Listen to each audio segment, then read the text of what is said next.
안녕하세요. 사연에 빠지다의 DJ 민영입니다. 오늘도 첫 번째 사연 시작하기 전에 구독과 좋아요 버튼 눌러주시고요. 그럼 오늘의 사연 함께 시작해 볼게요. 안녕하세요. 저는 60대 중반의 여성입니다. 저는 강남 한복판에서 남편과 함께 20년째 한우 정육식당을 운영하고 있습니다. 그리고 슬하에 딸이 둘이 있는데요. 첫째 딸은 결혼해서 아이도 하나 낳고 잘 살고 있고요. 제 둘째 딸이 몇 년 전에 결혼을 하겠다고 어떤 남자를 데려왔더라고요. 그런데 이 예비 사위라는 인간의 뻔뻔스러운 민낯을 본 후 너무 황당하고 화가 나서 딸의 결혼식 일주일 남은 상황에서 억지로 파혼시켜 버렸습니다. 저는 이제껏 이 이야기를 아주 친한 친구에게도 친척들이나 부모님에게도 한 적이 없었습니다. 그런데 그랬던 제가 사연에 빠지다에 처음으로 사연을 보내는 이유는요. 제 사이가 될 뻔했던 그놈의 음흉하고 뻔뻔한 만행을 고발하고 싶어서입니다. 처음에는 사윗감으로서 더할 나위 없이 제 마음에 들었죠.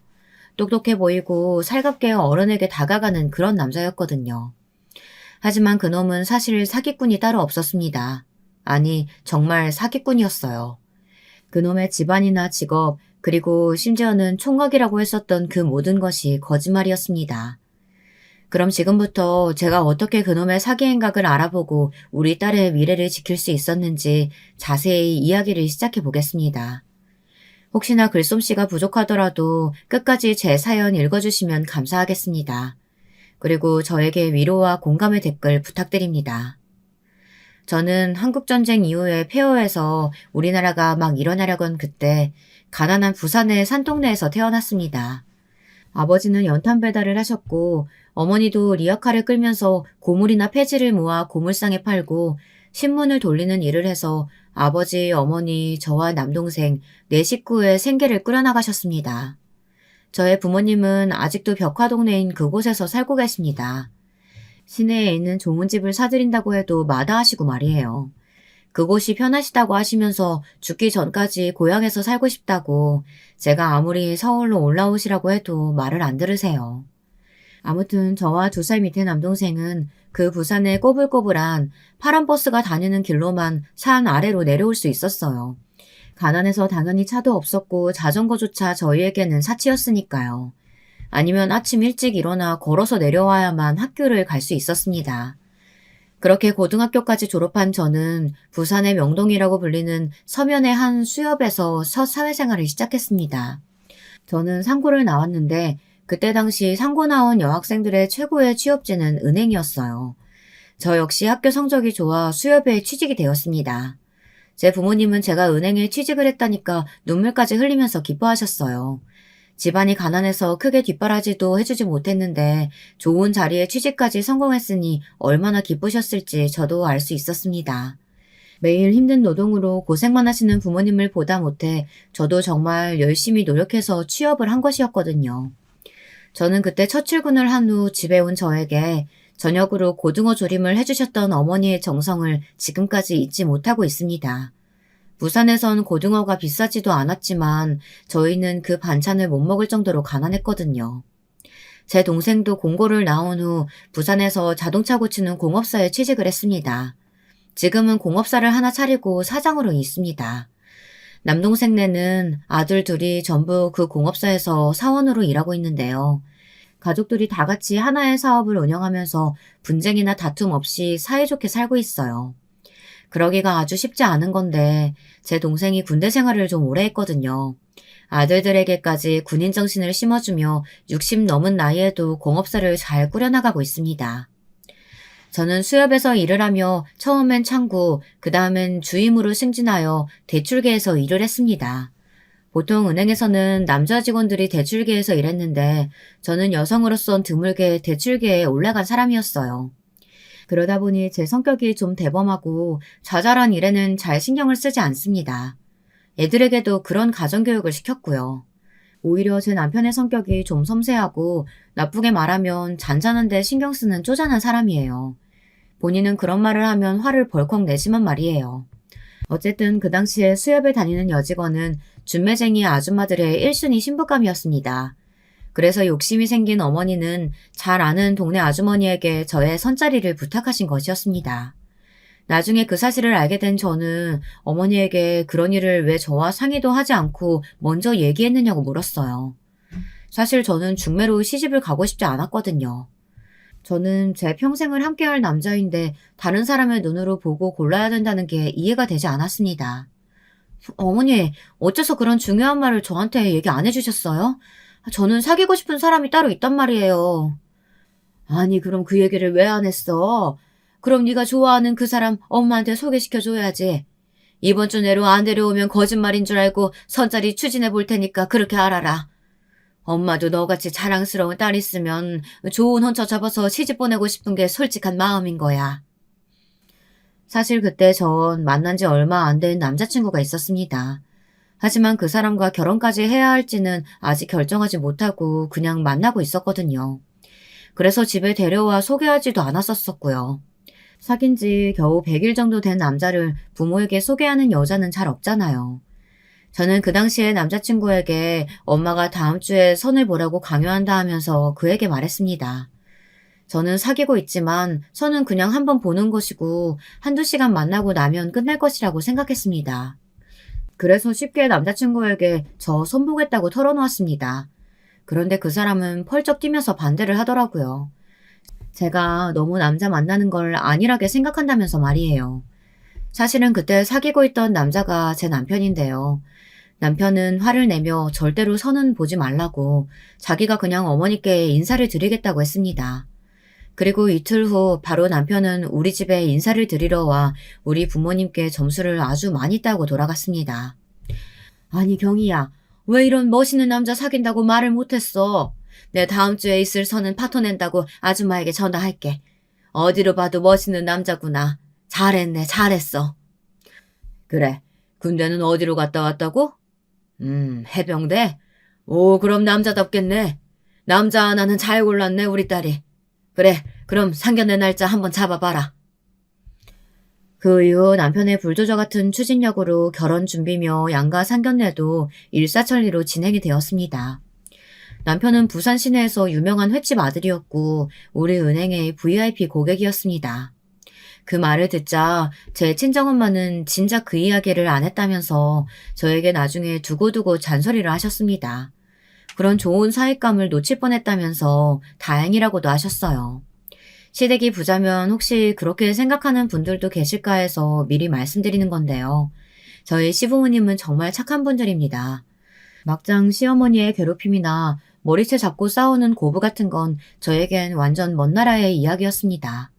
지금은 두 분 다 돌아가셨지만 시어머니께선 저에게 입버릇처럼 말씀하시곤 했습니다. 너무 잘하려고 할 필요 없다면서 그저 아들 부부가 의좋게 잘 살기만 바란다고 말이에요. 20년 전에 저는 직장을 그만두고 남편과 함께 한우 전육 식당을 개업하였습니다. 그 때문에 서울에서 살게 된 이후부터 시어머니께서는 굳이 시댁에 오지 않아도 된다고 하시더라고요. 저희 시어머니도 횟집을 오래 운영하시다 보니까 가게가 얼마나 바쁜지는 다 알고 계셨던 거예요. 예, 며느라, 너희들이 서울에서 식당 개업한다고 하니까 이 시애미는 마음이 참 좋구나. 앞으로 바쁘고 명절에도 쉴 수 없을 텐데 집에 꼭 오지 않아도 돼. 식당은 명절에도 장사가 잘 되잖아. 앞으로 열심히 일해서 돈 많이 벌어라. 어머니, 그래도 명절 당일에는 시댁에 와야죠. 며느리 된 도리로 어떻게 그래요. 어머니, 아버님께 인사는 드리고 갈게요.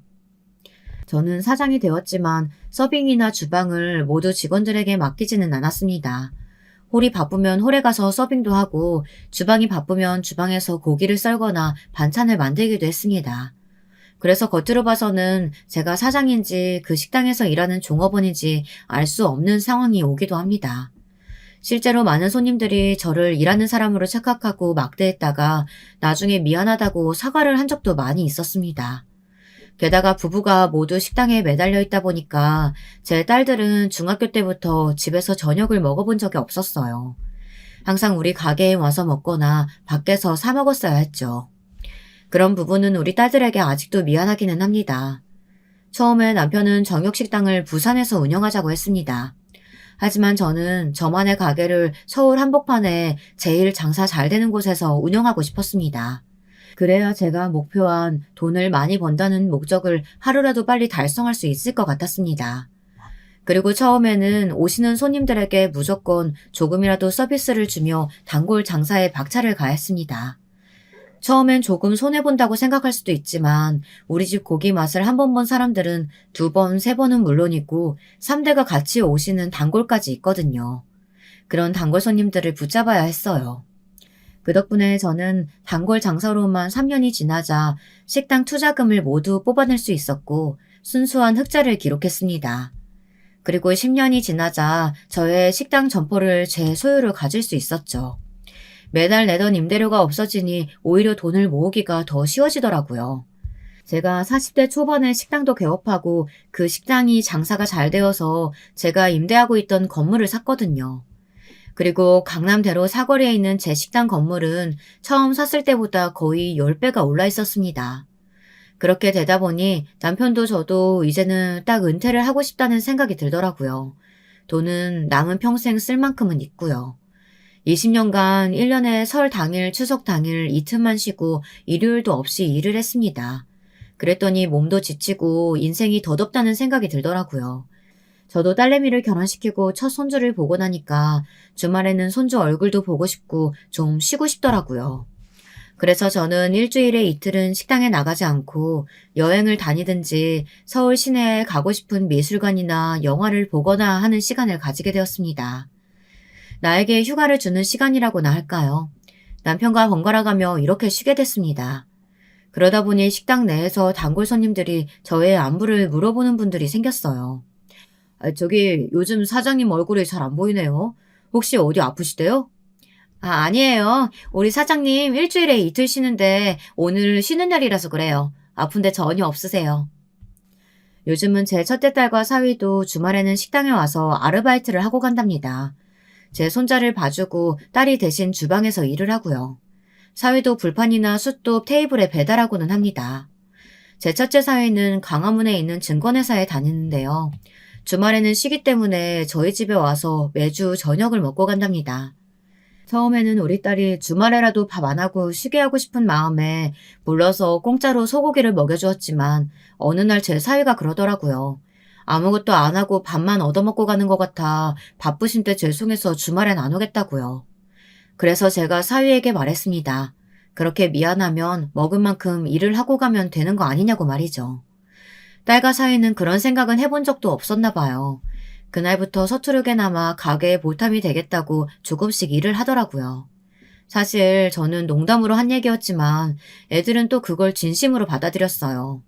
이제껏 한 번도 도와준 적 없어서 몰랐는데 식당 일이 많이 힘들다며 부모님들은 어떻게 이렇게 늦게까지 일을 하시냐고 놀라워하더라고요. 엄마, 몰라서 죄송해요. 난 세상에서 육아가 제일 힘든 건 줄 알았는데 서빙이랑 설거지도 이렇게 힘들 줄 몰랐어. 앞으로 많이 도와드릴게요.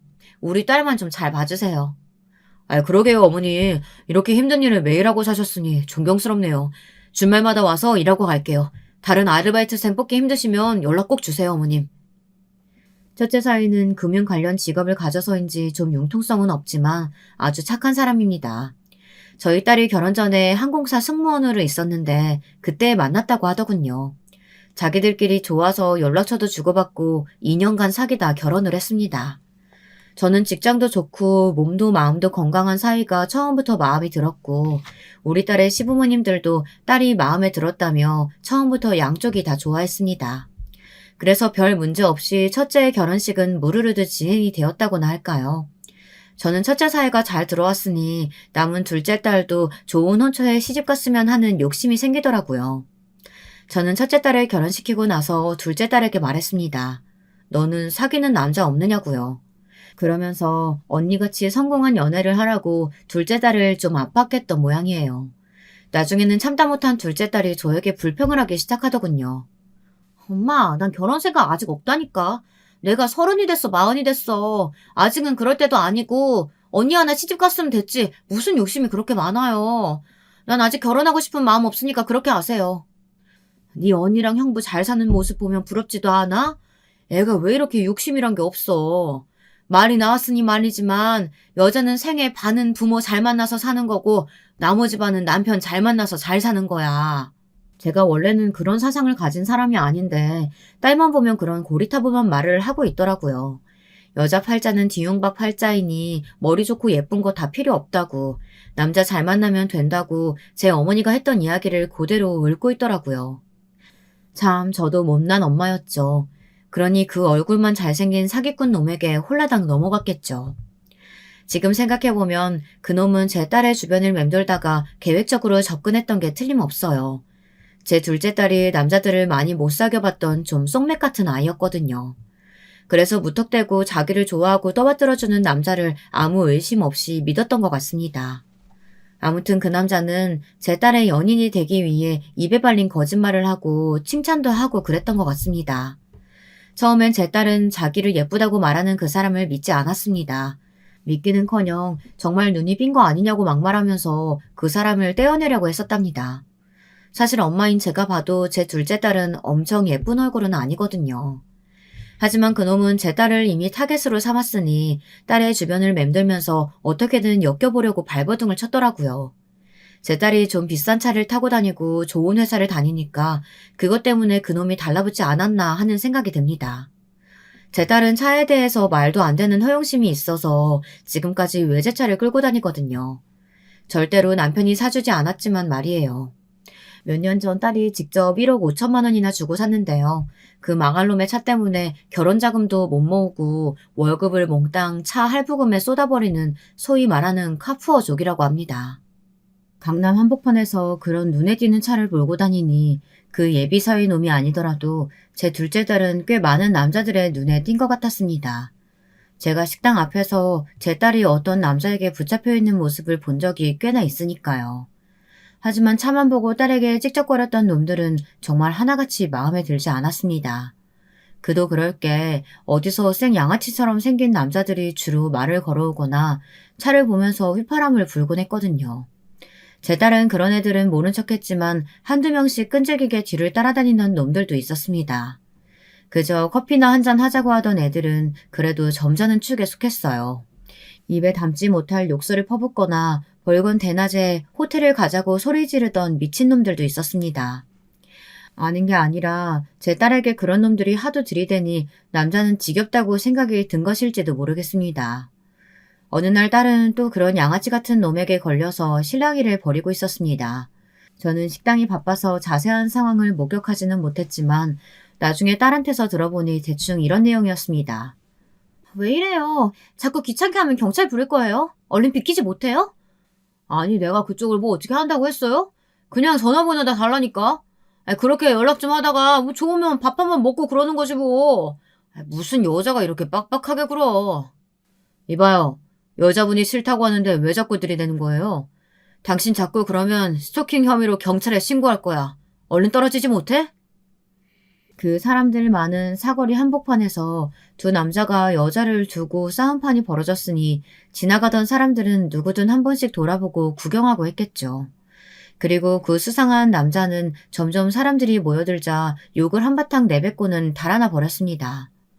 예비사위는 부들부들 떨고 있던 제 딸에게 다가가 착한 눈으로 괜찮냐고 부드럽게 물어봤다고 하더군요. 딸은 자기를 공경해서 구해준 사람이니 고마웠던가 봅니다.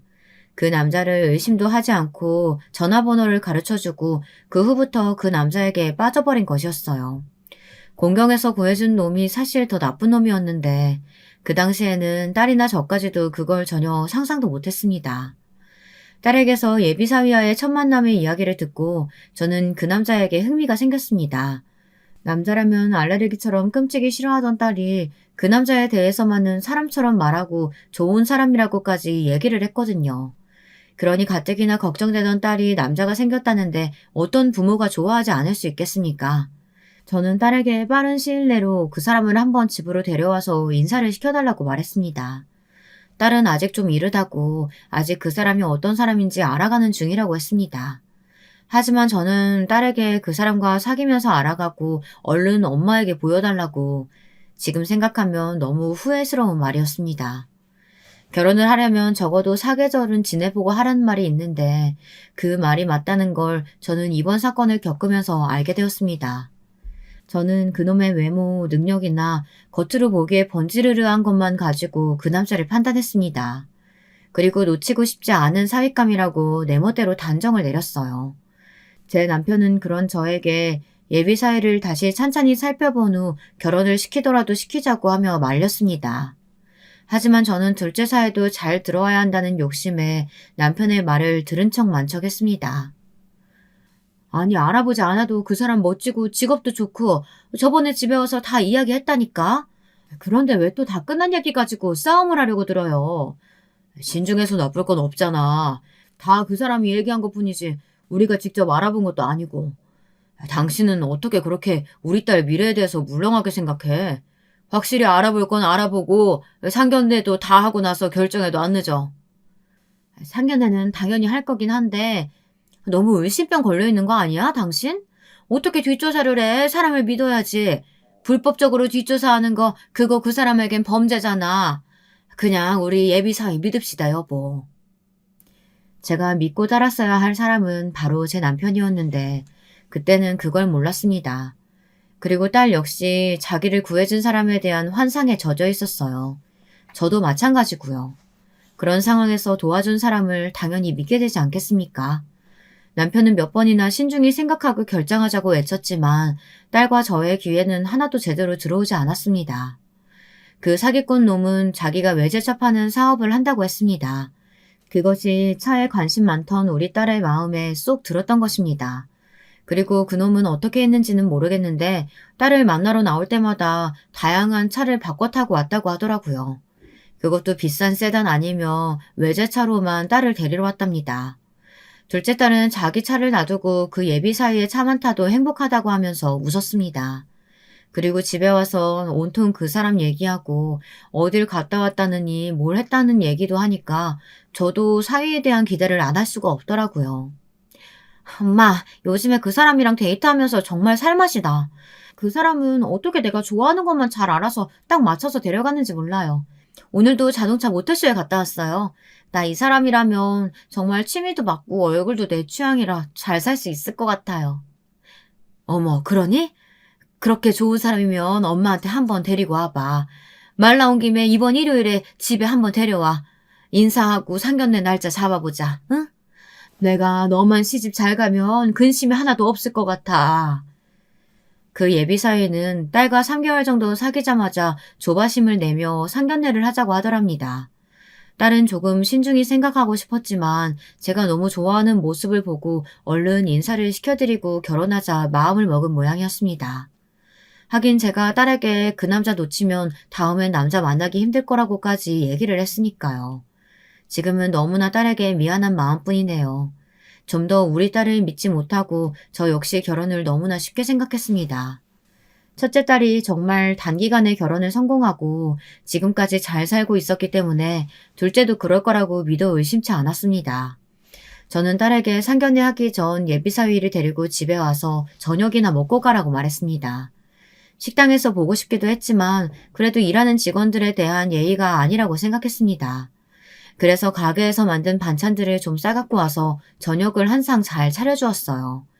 그런데 그날 집에 온 예비사회는 조금 이상한 반응을 보이더군요.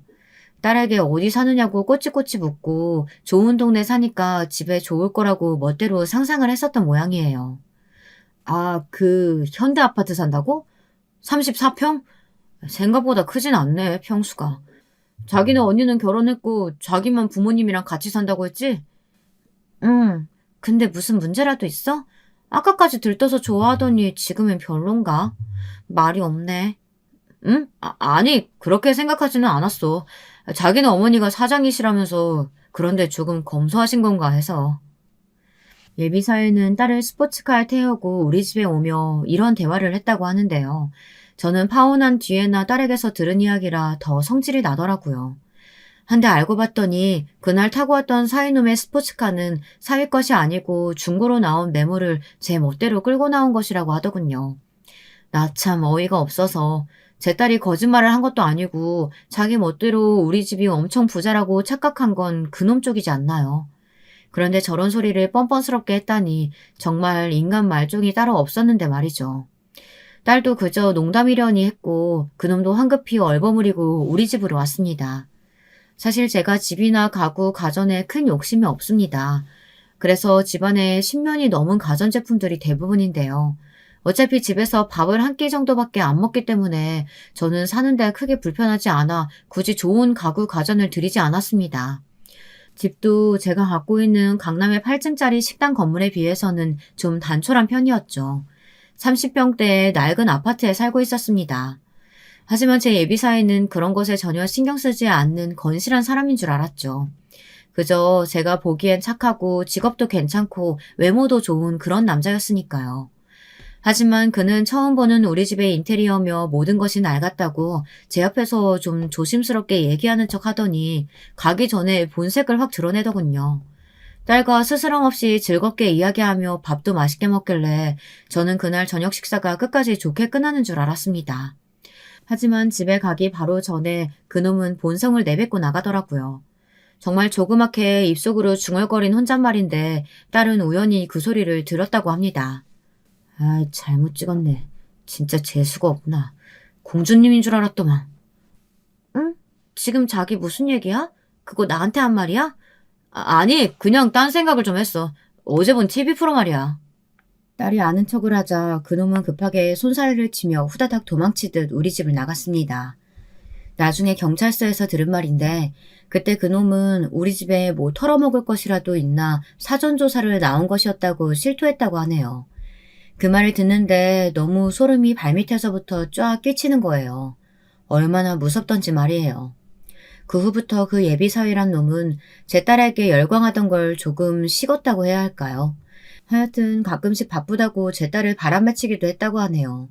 그렇게 나온 걸 딸은 그놈이 밀당이라도 하는 줄 알고 더 애를 태워가며 그렇게 문자 보내고 연락을 했다고 해요. 지금 보면 우리 딸이지만 참 쑥맥이고 미련한 데가 있는 애였던 거죠. 그래서 그 남자친구에게 20만 원, 50만 원씩 찔끔찔끔 돈도 빌려주고 참 모자란 짓을 많이 했습니다.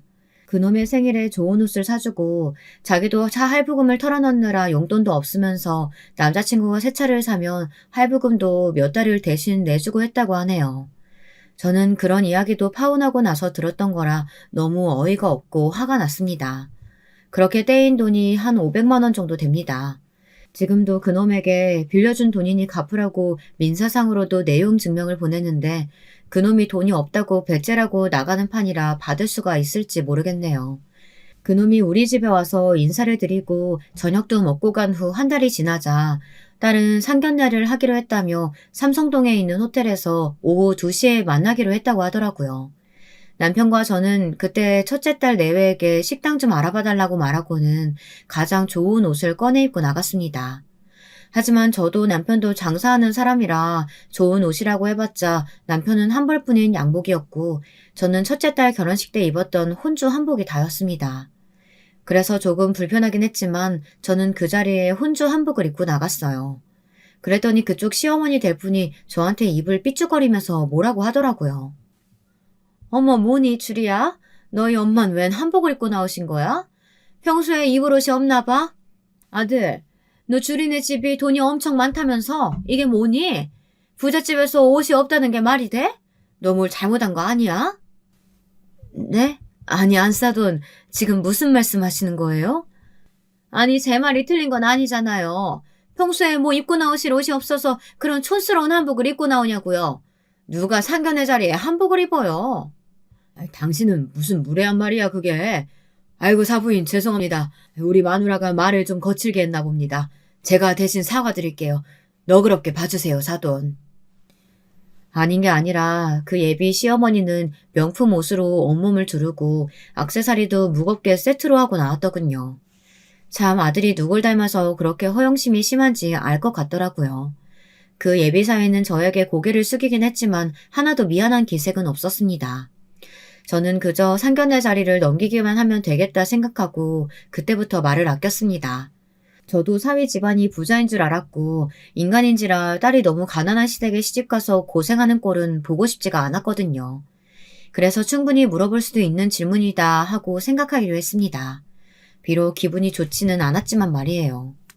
한데 그 시어머니 될 여자는 어찌나 수다스럽던지 저는 1시간 가까이 일방적으로 듣기만 해서 귀에서 피가 날 정도였습니다. 그것도 다 자기 집안 자랑, 아들 자랑 뿐이니 제가 얼마나 기가 막혔는지 여러분들도 아실 것이라 짐작이 되네요. 저는 그날 먹은 음식들이 뭐였는지 하나도 생각이 안 날 정도로 앞에서 침 튀겨가며 떠들어대던 딸의 예비 시어머니를 견뎌내야 했습니다. 저도 말을 안 하는 편은 아니었지만 그 여자 앞에서는 그냥 입 다물고 조용히 있는 게 낫겠다 싶을 정도였습니다. 옆에서 자기 남편이 그렇게 단속을 하는데도 고삐 뿔린 망아지 마냥 떠들어대는 시어머니를 딸도 역시 조금 버거워하는 눈치였습니다. 제 딸은 진짜 완벽 내형형 인간이라 그런 사람들 옆에 있으면 가만히 있어도 기가 빨리는 성격이거든요. 그래도 딸이 시어머니와 같이 살 건 아니니까 저는 그 일방적인 수다폭탄을 전부 들어주고 맞장구 쳐줬습니다. 그렇게 상견례가 끝나고 나니 정말 귀가 멍멍하더라고요. 확 늙어버린 기분도 들고 말이죠. 제 딸도 시어머니가 이렇게 말이 많으신 분인 줄은 몰랐다고 하더군요. 남편 말고 시어머니와 같이 산다면 돌아버릴 것 같다고 말하더라고요. 다행히 1년에 두세 번 명절 제사 때나 보면 된다고 저는 딸을 위로해 주었습니다. 하지만 그렇게 어찌어찌 넘어간 상견례가 몇 주일 지나기도 전에 그놈은 저희 식당에 와서 개 같은 인간성의 끝을 보여주고 가더군요. 그날은 월요일이었는데요. 저는 저녁 시간에 홀이 너무 바빠서 서빙을 도와주는 중이었습니다. 그런데 그 예비사위란 놈이 한 무리의 동년배 남자들과 떠들면서 손님으로 들어오더군요. 저는 사위에게 아는 척할까 하다가 학교 친구들이나 회사 회식이면 어쩌나 생각해서 일부러 모른 척을 했습니다. 처음엔 홀서빙하는 다른 직원을 보내서 별실로 안내했죠. 나중에 계산을 하려고 할 때 제가 이 식당임을 말하고 사위를 깜짝 놀라게 해줄 생각이었어요. 물론 돈이 얼마가 나오든지 공짜로 해줄 생각도 있었습니다. 앞으로 사이가 될 건데 한 끼 밥값쯤은 공짜로 해줘도 괜찮겠다 생각했어요. 친구들 앞에서 사위의 체면을 세워줄 적절한 기회이기도 하고요. 그래서 일부러 쌈 야채도 많이 주고 반찬도 많이 퍼 담았습니다. 그렇게 그 별실의 식사가 거의 끝나갈 무렵 저는 식후 수정과를 들고 사위의 테이블을 찾아갔습니다. 이제 보니까 손님들 우리 둘이 남자친구의 친구들인가 본데 오늘 제가 싹싹하게 미소를 지으며 수정과를 하나씩 서빙하려고 하는데 갑자기 그 예비사위라는 놈이 의자에서 벌떡 일어나 멍청한 표정으로 소리를 버럭 질렀습니다. 어머님, 주리가 어머니 분명 사장님이랬는데 혹시 여기서 서빙으로 일하고 계시는 거였어요? 아이씨, 진짜 그년 진짜 뭣도 없이 가난한 년이었어? 난 또 정말 부잣집 딸인 줄 알았는데. 아줌마, 나 아줌마 딸 주리랑 결혼 안 해. 내가 주리한테 얼마나 공을 들였는데 아줌마가 여기서 서빙 직원으로 일하고 있는 거 알았으면 애초에 당신 딸 같은 여자 만나지도 않았어. 고깃값 공짜라고 장모님이 쏜다고 말하려고 했던 저는 놀라서 눈을 휘둥그레 뜨고 경악해 어깨를 부들부들 떨었습니다. 그놈이 하는 소리가 너무 어이가 없고 열이 받는 거예요. 그래서 그놈의 헛소리를 바로 받아채지는 못했던 것이었어요. 감히 우리 둘째 딸을 뭘로 보고 그딴 헛소리를 짓거려대는지. 하기는 그 덕분에 제가 그 싹수노란 놈을 우리 딸과 결혼시키는 실수를 하기 전 떼어버릴 수 있었으니 어쩌면 다행이라고 할 수도 있겠네요. 그런데 제가 오래 돌아오지 않자 걱정이 되어 별실에 들어왔던 우리 직원이 그놈이 제게 소리치는 것을 다 듣고 하도 기가 막혀 저 대신 대답을 해주었습니다. 아니 이봐요. 당신 누군데 우리 사장님에게 함부로 말하는 겁니까? 우리 사장님이 여기 이 식당 오너예요. 그리고 이 건물 건물주라고요. 건물주. 뭘 알고 얘기하는 건 맞아요? 됐어 김군. 내가 해결할게. 이봐 너 말이면 다 아는 줄 알아? 저는 머리끝까지 화가 나서 방금 한 말을 주워 담으려고 어버버거리는 그놈의 멱살을 잡고 바닥에 확 패대기 쳤습니다. 그 자리에 있던 사위의 동창 친구놈들은 저놈 저럴 줄 알았다 이렇게 수군대며 팔짱을 끼고 이 사태를 지켜보고 있었습니다. 그놈은 친구들의 앞에서 망신을 단단히 당하게 된 것이었죠. 바닥에 엉덩방아를 찍고 쓰러진 그 예비사위란 놈에게 저는 삿대질을 하며 힘주어 똑똑하게 말했습니다. 야, 이 싸가지 없는 새끼야. 너 우리 주리를 돈으로만 보지? 그러니까 그런 개같은 소리가 거르지도 않고 그냥 터져나오지. 너야말로 잘 들어. 다시는 우리 딸내미한테 찍접대지 마. 이 근처로 얼씬도 하지 말고. 내가 이 8층짜리 건물 건물주거든? 그리고 이 고깃집 20년째 여기서 연매출 10억씩 찍는 식당인 걸 너도 알겠지? 너는 지금 방금 엄청난 봉을 놓친 거거든. 그러니까 혓바닥 조심해. 알았어? 다시 우리 주리 주위에 얼쩡되면 경찰서에 신고할 거야?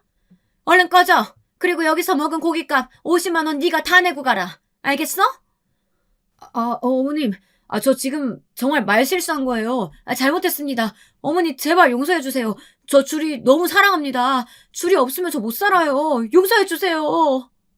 갑자기 마루바닥에 무릎을 꿇고 두 손 모아 싹싹 빌기 시작하는 사이놈의 행태를 보던 친구들은 그놈에게 한 대씩 발길질을 하거나 뒤통수를 치며 가게를 나가버렸습니다. 으이구, 이 병신 새끼.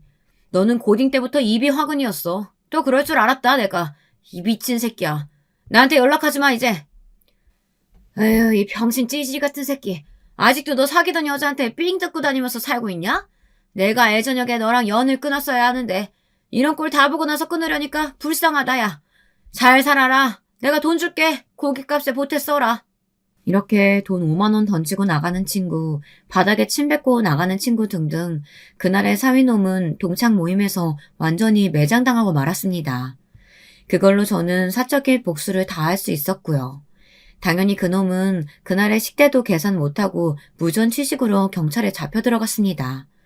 그런데 알고 봤더니 그놈이 제 딸한테만 그런 게 아니고 여러 여자들을 등쳐먹고 다닌 사기꾼 새끼였던 거예요. 제 딸한테 했던 방법으로 다른 여자들도 만나고 다니며 좋은 차로 꼬셔내고 그 차값을 달마다 대신 갚아달라는 식으로 돈을 뜯어냈던 거였습니다. 게다가 그놈은 서류상으로도 유부남이었어요.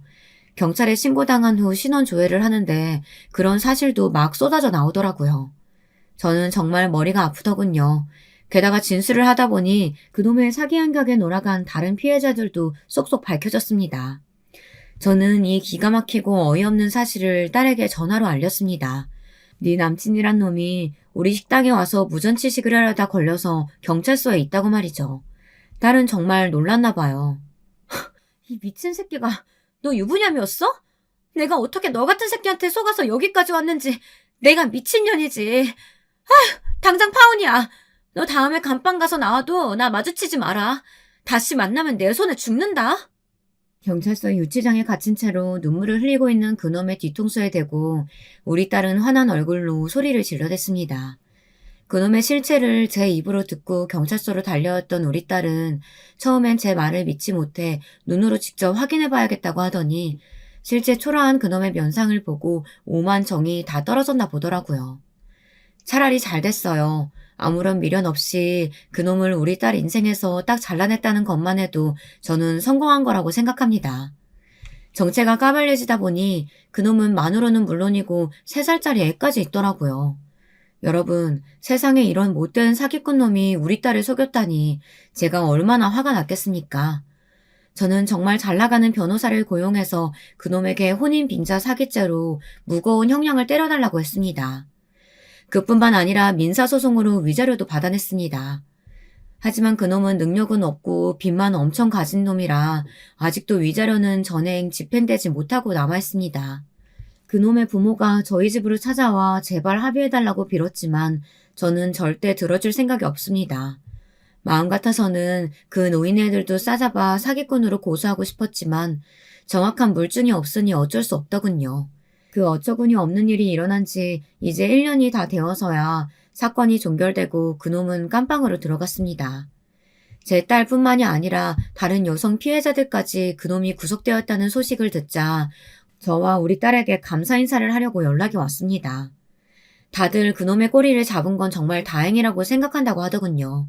그 사기꾼 놈이 안 잡히고 계속 활개를 쳤으면 제 딸 이후로도 줄줄이 피해자가 늘어나지 않았겠습니까? 이렇게 그 사기꾼 놈은 죗값을 치르고 있고요. 제 딸은 다시 평온한 나날을 보내기까지 고생을 좀 했습니다. 하지만 그놈이 너무 못된 사기꾼 새끼이다 보니 오히려 있기는 편했다고 하더라고요.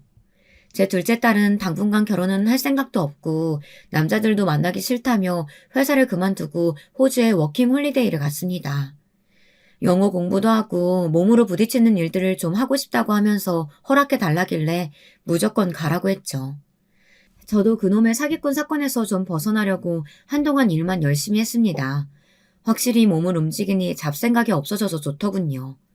둘째 딸은 내년 연말에 워킹홀리데이에서 돌아온답니다. 거기서 타공일을 배워서 정말 힘든 일이지만 열심히 하고 있다고 하더군요. 그놈 덕분이라고 하긴 뭐하지만 우리 딸이 기술을 배웠다니 정말 든든하고 기특했습니다. 그깟 결혼이 뭐라고 우리 딸에게 압박을 주고 좋은 남자 만나라고 딸에게 잔소리를 시전했는지 모르겠어요. 결혼이랑 출산이 뭐 인생의 필수 요건도 아니고요. 저는 교회를 다니고 있는데요. 우리 교회 목사님과 장로님은 무조건 남녀는 결혼을 해야 된다는 말씀을 하시지만 말이에요. 요즘 세상엔 그렇지 않은 인생도 충분히 자아실현하는데 지장이 없다는 생각이 들었네요. 우리 60, 70대들이 살던 시대랑은 많이 다른 세상이잖아요. 남자든 여자든 혼자 살아도 불편할 거 없고 오히려 어디든지 편하게 갈 수 있고요. 요즘 유행하는 해외 한 달 살기 같은 것도 우리 딸은 생각하고 있더라고요. 저는 우리 딸의 그런 자유로움이 부럽습니다. 저도 어느 정도 나이가 더 들어서 여행이 힘들기 전에 남편과 훌쩍 떠나고 싶습니다. 둘이서 해외 한 달 살기나 국내 여러 지역에서 한 달, 두 달씩 사는 그런 생활도 해보고 싶네요. 70 넘으면 다리 힘이 없어서 그러기 쉽지 않을 테니까요. 남편도 제가 그런 생각을 하는 걸 알고 있고 우리 아버지 어머니나 노안으로 돌아가시게 되면 그렇게 하자고 얘기하더군요. 우리 첫째 딸은 제가 없어도 잘 살 것 같고 둘째 딸은 결혼할 생각이 당분간 없다고 하니 얼마나 좋으냐고 하면서 웃더군요. 저도 그렇게 생각합니다. 애들은 다 키워놨고 남은 건 남편과 을좋게 남은 시간을 싸우지 않고 살아가는 것에 의의를 두려고 합니다. 여러분, 오늘 제 사연은 여기까지입니다. 어떻게 재미있게 들으셨는지 궁금하네요. 제 인생에 일어난 무섭고 황당하고 어이없는 그 사이놈의 사기 행각이 지금은 우리 부부 사이를 더 돈독하게 해주었고 제 고루한 사상도 좀 다른 시각으로 바라보게 되었습니다. 그런 점에서 보면 그 사건이 전화위복이라 할 수도 있다고 생각합니다. 다시는 겪고 싶지 않은 일이긴 하지만 말이죠. 한 번이라도 더 겪었다간 큰일 나겠죠. 여러분들도 제 딸처럼 누가 잘해준다고 무턱대고 의지하거나 빠지지 마시고 전신 바짝 차리시길 바랍니다. 그놈이 깜빡에 들어가서 더 이상 피해자가 안 나오는 것이 다행이지만 세상엔 정말 다양한 사기꾼도 범죄자들도 많으니까 항상 조심하시길 바라겠습니다. 유난히 춥고 긴 겨울이라고 합니다. 감기 조심하시고요. 따뜻한 마음으로 함께 나누는 연말이 되시길 바랍니다. 긴 이야기 들어주셔서 감사합니다. 여러분, 두 번째 사연 시작하기 전에 좋아요와 구독 꼭 눌러주실 거죠? 그럼 두 번째 사연 바로 시작합니다. 제 얘기는 솔직히 제 입장에서 그리 유쾌한 일은 아니고 어떤 면에선 이게 잘한 것인지 살짝 자신이 없기는 해요. 주변에서는 잘한 것 같다고 하긴 하는데 저도 좀 지나봐야 알 것 같네요. 하여간 저처럼 사회에 말썽 안 일으키고 잘 살고 있는 사람을 왜 그렇게 못 괴롭혀서 안달인지 좀 더 갚아주지 못한 게 약간 아쉽기는 합니다. 일단 제 사연을 꺼내놓아 보자면 다시 옛날 얘기부터 거슬러 가야 할 것 같아요. 오늘 아마 여러 번 울컥하거나 분노에 치달을 수도 있겠지만 감정 기복이 다소 심해지더라도 조금은 이해해 주셨으면 합니다. 저희 집은 친정아빠가 일찍 돌아가셨고 엄마가 홀몸으로 아주 힘들게 일하셨어요. 얼마 안 되는 월급을 받아가면서도 저와 남동생을 키우겠다고 고생 많이 하셨고 저도 그런 모습을 알고 분수껏 살겠다고 노력을 했었어요. 남동생은 저랑 3살 차이가 나는데 자기를 그렇게 예뻐해주던 아빠가 돌아가신 것에 대한 충격이 많이 컸었나 봐요.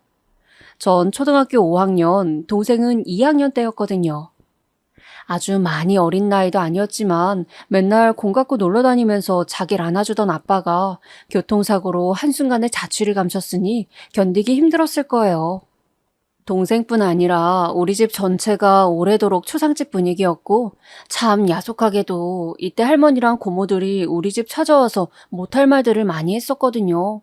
그 덕에 제 동생이 약간 자폐마냥 말도 이상하게 더듬게 되고 학습적으로도 떨어지게 된 것 같아요. 엄마가 할머니와 싸우는 걸 보고 애가 막 경기를 일으켰었거든요. 오죽하면 저도 어렸는데 제가 막 소리를 질러서 싸움을 중재했었지 뭐예요? 엄마, 할머니, 용재가 이상해. 얘 거품 물어. 어떡해? 실제로 거품을 물고 그랬던 건 아니었고 동생이 막 발을 구르면서 울고 소리를 질렀는데 제가 좀 과장되게 말하긴 했어요. 우리 할머니랑 고모가 저한텐 좋은 분들이시지만 엄마에게는 나쁜 사람일 수도 있겠다는 걸 그때 처음 알게 되었답니다. 제가 소리를 지르기 전만 해도 이런 말들이 오가고 있었고 위기감을 느낄 정도였으니까요. 그러게 하여간 너가 들어오고부터 얘가 하는 걸 다 말아먹기 시작했어. 이래서 여자를 잘 들여야 한다니까? 내 아들놈 잡아먹고 너는 팔자 편하냐? 어? 이 집도 어떻게 할 거야? 우리 아들이 다 읽어놓은 거 아니야? 참 무섭게도 할머니는 곧장 엄마의 뺨이라도 때릴 기세로 분풀이를 하고 있었어요. 고모들도 우리에겐 용돈도 주시고 좋은 분들이긴 했지만 엄마를 몰아세우는 모습을 보니 너무 싫어지더군요. 그런 와중에 제 동생이 저렇게 구르고 난리가 났으니 어른들은 일제히 다 놀라서 완전히 분위기가 분산되어 버렸어요. 엄마로서는 제 동생의 이런 발작과 한동안 말도 잘 못하고 힘들어하던 모습이 과연 마냥 힘들기만 했을지 잘 모르겠어요. 왜냐면 그때 할머니랑 고모들이 매일같이 집에 와서 엄마를 괴롭혔는데요. 동생이 발작만 시작했다 하면 혀를 내두르며 가방을 들고 다시 나가셨거든요. 아이고 못 살아 진짜. 이게 뭐야. 하나밖에 없는 손주까지 저렇게 발작을 하고 허튼 소리를 내고 앉았으니 내가 아들도 보내고 손주까지 보내고 이건 진짜 늙은이 말려 죽이는 거라고. 내가 정말 너 가만 안 둘 거야. 너는 네 명에 못 살 줄 알아라. 어?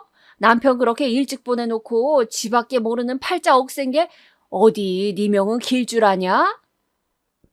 이렇게 온 집안을 헤집어 놓는 할머니의 고함 소리, 그리고 뒤이어 따라오는 끔찍한 울음소리며 어린 저에게도 지긋지긋하고 고루하기 짝이 없었어요. 배를 누르는 할머니의 기척부터가 신경을 곤두서게 만들었는데 우리 엄마는 얼마나 힘들었었을까요? 엄마가 어쩌다가 외할머니한테 전화해서 외할머니 목소리를 듣자마자 엄마 하고 한마디를 뱉는 걸 들은 적이 있어요. 그 이후로 엄마는 말을 잇지 못하고 계속 꺽꺽 울기를 한참을 했어요. 안방에서 엄마가 그렇게 토하듯 울음을 헹궈내는 소리를 들으며 저와 남동생 역시 우리 방에서 숨죽여 목소리를 내지 못했어요.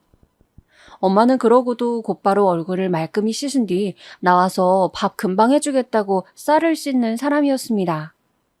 아빠를 잃은 슬픔은 엄마도 클 텐데 엄마는 한 번도 저렇게 괴롭혀대는 할머니와 고모들을 오지 말라 소리를 하지 않더라고요. 참 결혼이란 지긋지긋한 것이구나. 할머니와 고모들은 TV에서만 보던 무서운 시어머니와 시댁 사람들이구나. 이런 것들을 저도 사춘기가 넘어가며 느끼게 되었답니다. 이후로 할머니는 치매에 걸리셔서 고모들은 뒤치다꺼리를 하느라 우리 집에 올 수가 없었어요. 안 그래도 제 동생이 정신과 상담도 받고 상태가 안 좋은데 아무리 고모들이 정이 없고 무서운 사람들이라도 여기에 할머니까지 보낼 순 없었으니까요. 그러니 제가 생각할 때 그 지옥 같은 시집살이와 괴롭힘에 있어 엄마에게 아들인 제 동생의 지병은 어쩌면 차라리 조금은 숨통을 트이게 해주는 것이 아니었을까 싶더군요. 그 덕분에 시댁 식구들이 더 가까이 하지 못했으니까요. 일단은 그땐 그랬다고 치더라도 시간이 가고 또 가고 동생은 어찌어찌 잘 극복해서 군대에 다녀오긴 했어요. 하지만 그렇다고 해서 상황이 썩 나아진 건 아니에요. 얘가 군대를 다녀올 때만 해도 저와 엄마는 상당한 희망에 젖어 있었으나 문제는 이후부터 사회에 못 나가더라고요. 제가 몇 마디 말을 해봐도 대화가 잘 안 되었어요. 용재야, 너도 이제 슬슬 밥벌이를 해야지. 너 포토샵이나 이런 것들 좀 하잖아. 그런 것들로 디자인 회사나 이런 거 지원해보면 안 돼? 대학도 나름 나왔고 할 수 있는 게 있잖아, 어? 하지만 이런 말들을 아무리 해봐도 동생은 여전히 사회에 나가는 것을 좋아하지 않았어요. 그런 근심을 안고 동생이 늘 걸렸던 저에게 새로운 고민거리가 하나 있었으니 바로 결혼이었어요. 동생의 결혼이 아닌 제 결혼 말이에요. 직장에서 좋은 사람을 만났고 연애를 꽤 신중하게 5년 정도 했었어요. 저의 모든 사정들을 다 알고도 그는 프로포즈를 해왔고 그런 와중에 자기의 이야기도 아주 조심스레 털어놓더군요. 들으면서 한편으로는 참 안쓰럽게 느껴지기도 하고 슬퍼졌었어요. 마치 저와 제 동생의 좀 다른 버전의 이야기 같았거든요. 나한테는 형이 있는데 장애가 있어. 그래서 어릴 때 늘 내가 같이 데리고 다니고 했었는데 여전히 일도 못하고 사람들도 잘 못 만나고 그렇게 집에만 있어. 나는 형이 늘 걸려서 결혼을 생각하지 못했거든. 그런데 윤이 너를 만나는 동안 이상하게 그렇게 가정을 꾸리고 싶어지지 뭐야? 나도 꽤 신중한 편이라 엄청 고민했고 평생 결혼 안 하겠다는 생각도 했어. 그런데 그게 잘 안 되는 거야. 당시 이 사람은 썩 좋은 환경에 있진 않았지만 일단 이런 중에 아래에 남동생이 한 명 있었거든요. 그런데 일찌감치 결혼을 했었더라고요. 그러면서 본인도 결혼에 대해 조금씩 생각을 했었나 봐요. 저도 이 사람에게 인간적으로 호감이 있었고 이성적으로 갖는 애틋한 사랑의 마음도 있었고 결국 이런 것들이 얽히고 설키면서 결혼에 꼴이 나게 되었답니다. 처음에 엄마는 무척 반대를 하셨어요. 윤희야, 결혼 천천히 해도 돼. 아니, 안 해도 돼. 여자가 꼭 그렇게 결혼에 매달릴 필요가 없어. 그 집 사정 내가 듣기에도 딱하다만 그래도 그거 네가 다 감당하고 지고 갈 거 아니잖아. 너 엄마 같은 인생 살면 안 돼. 엄마는 이미 빤히 네 미래가 보인단 말이야. 이 말에 저도 얼마나 가슴이 턱턱 막히고 고구마 먹은 것 같던지 내가 생각해도 엄마 말은 틀린 거 하나 없는데 왜 이렇게 결혼에 이끌리나 싶었어요.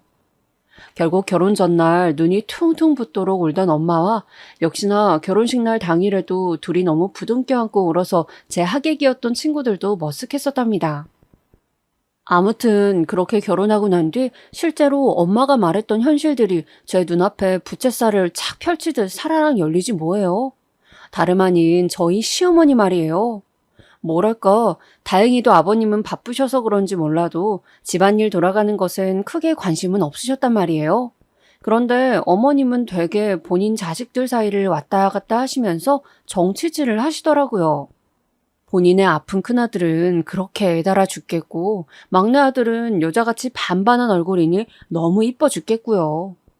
게다가 장가까지 일찍 가버렸으니 더 애틋한 거예요. 헌데 그 사이에 낀 우리 남편은 무슨 장남대하듯 모든 책임을 다 지우려고 하고 함부로 말씀을 하시더군요.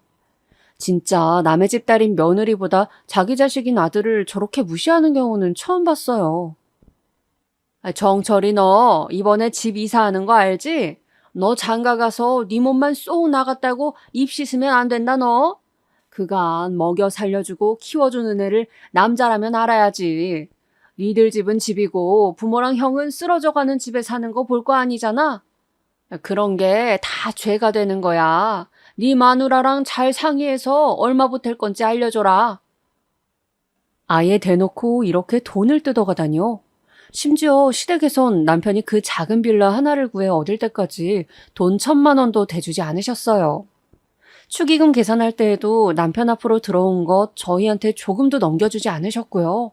오롯이 전부 시댁에 다 가져가고 손도 못 대봤어요.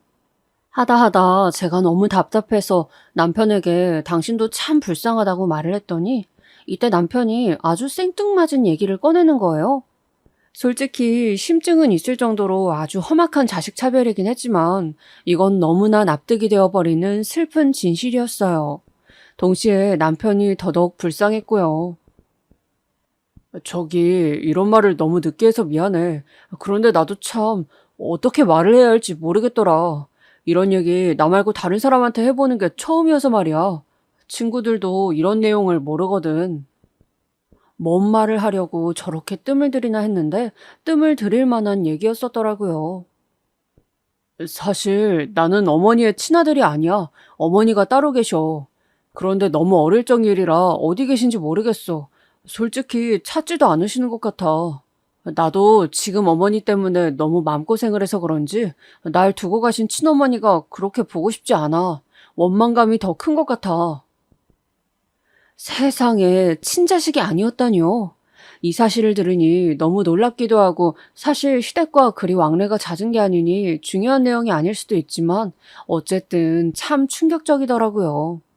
좀 너무 야멸찰 만큼 우리 남편만 차별하시기에 그냥 혼자 속으로 슬쩍 생각하고 넘겼던 얘기이긴 해요. 근데 설마 이게 사실일 거라곤 진지하게 생각해 본 적이 없었는데 말이에요. 난 진짜 뭐랄까, 소위 눈칫밥이란 걸 너무 많이 먹고 자란 것 같아. 그래서 처음에도 당신 눈도 잘 못 쳐다보겠더라고. 물론 너무 예뻐서 연애하고 싶은 마음에 그랬던 것도 있지만 말이야. 혹시 날 싫어하면 어떡하지? 마음에 안 들면 어떡하지? 내 어떤 태도가 거슬리면 어떡하지? 이런 것들을 자꾸 생각하게 되나 봐. 이 말을 들으니 남편이 너무 안쓰럽게 생각이 되어 안아주게 되더군요. 왠지 모르게 제 남동생이 생각이 나는 거예요. 제 동생은 이런 배경은 아닐지라도 어쨌건 부모의 부재로 인해 그리고 요란스러운 주변 환경이었던 할머니와 고모들의 만행으로 인해 꽤나 스트레스를 심하게 받았어요. 그걸로 자폐 현상도 왔었고 우리 남편은 그 정도는 아니라지만 어쨌건 엄청 눈치 보며 늘 눌려서 자라왔던 거예요. 우리가 같이 결혼해서 집을 구할 때도 오롯이 남편이 개미처럼 열심히 모아둔 돈과 제 돈을 같이 보태어 빌라를 얻게 되었어요. 이건 시댁에는 비밀로 한 것이지만 저희 친정엄마가 사주신 빌라 건물이 있었거든요. 거기 2층에 들어가게 된 거예요. 근데 굳이 비밀로 할 필요도 없었던 게 시댁에서는 정말 놀랄 만큼 둘째 아들인 우리 남편의 결혼에 대해 관심이 없더라고요. 며느리네 집이 어느 정도인지 이런 것도 별로 상관이 없고 그저 결혼할 돈이 있으면 우리 좀 줘라 이런 입장이었어요. 저한테도 어느 날 어머니가 앉혀놓고 비슷한 소리를 하시더군요. 니네 아주버님이랑 서방님 좀 봐라. 다들 사는 거 쉽지 않아. 네 동서도 저 고깃집 하나 해서 먹여 살린다고 아주 생으로 고생을 하고 있어. 니들 결혼했다고 니들끼리만 잘 살면 안 돼. 가족끼리 서로 돕고 살아야지, 어? 뭐 여기까지는 저는 그냥저냥 들은 게 있으니 넘기려고 했고 어머니에 대해서 너무 스트레스 받지는 않으려고 했어요. 그런데 여기서 나타난 복병이 있었으니 바로 동서였답니다. 저랑 서방님은 그다지 얼굴 볼 일도 없었고 뭐가 그렇게 바쁜지 늘 동해 번쩍 서해 번쩍 어린 자기 딸도 잘 안 놀아주고 늘 밖으로 돌더라고요. 그래서인지 동서는 늘 스트레스가 많고 맨날 싸우는 거예요. 제가 알기로는 서방님이 그리 바쁘면 돈이라도 좀 벌어주나 했더니 그것도 아니더라고요. 동서는 허구한 날 어쩌다가 시댁에서 마주칠 쯤이면 그렇게 어머님한테 서방님 욕을 해대고 있었어요. 어머니는 우리한텐 그렇게 고자세시더니 동서가 친정에서 해준 고깃집으로 자기 아들을 먹여 살리니 아주 넙죽 엎드리시더군요.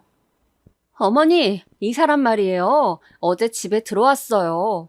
어제 집에 들어온 게 왜 문제인 줄 아세요? 그 전날, 전전날 이렇게 내리 외박을 했단 말이에요. 우리 수정이가 뭘 했는 줄 아세요? 아빠는 집에 있었다가 없었다가 하니까 술래잡기를 하는 술래 같대요. 언제 또 집에 올 거냐고 하는데 이게 뭐 말인지 방군지? 어떻게 지 자식한테도 이런 소리를 듣고 살아요, 이놈의 인간은? 저렇게 말을 맵게 버릇없이 해대도 어머니는 그냥 아이고 아이고 곡소리만 하시는 거예요. 똑같이 나오는 레파토리는 아주 제가 2절 3절까지 외울 지경이랍니다. 아이고 이걸 어쩌냐. 아이 내가 다 미안하다. 아가 네가 좀 참아줘라. 불쌍한 애다.